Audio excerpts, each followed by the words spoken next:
My name is Conall Mac Coille. I'm Chief Economist here at Davy, and I'm here today to discuss our new June Economics Monthly Product. So we're looking at two issues.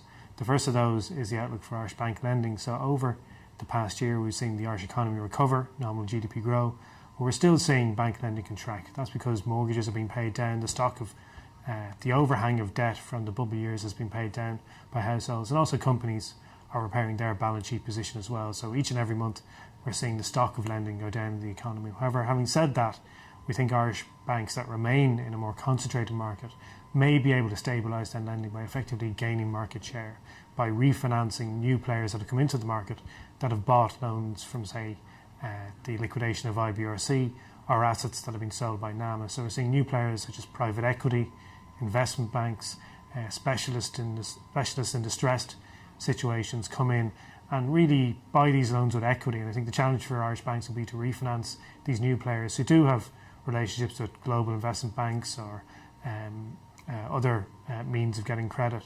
The challenge for Irish banks is to refinance these new players or alternative players with debt. We've seen some success, particularly from Bank of Ireland in that regard over the recent past. Our second issue is the ECB's new policy where it's charging a negative deposit rate and what that might mean for bank lending. And to do this, we look at the experience of Denmark, which really is quite mixed.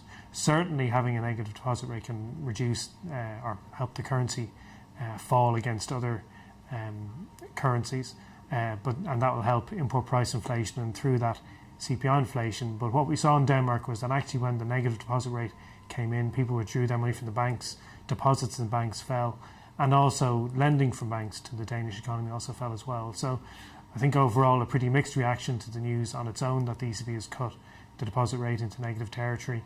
Probably won't do that much for bank lending in Europe, although it has perhaps helped to push down the euro against the dollar to around 136. So for more on this, please see our website www.davy.ie.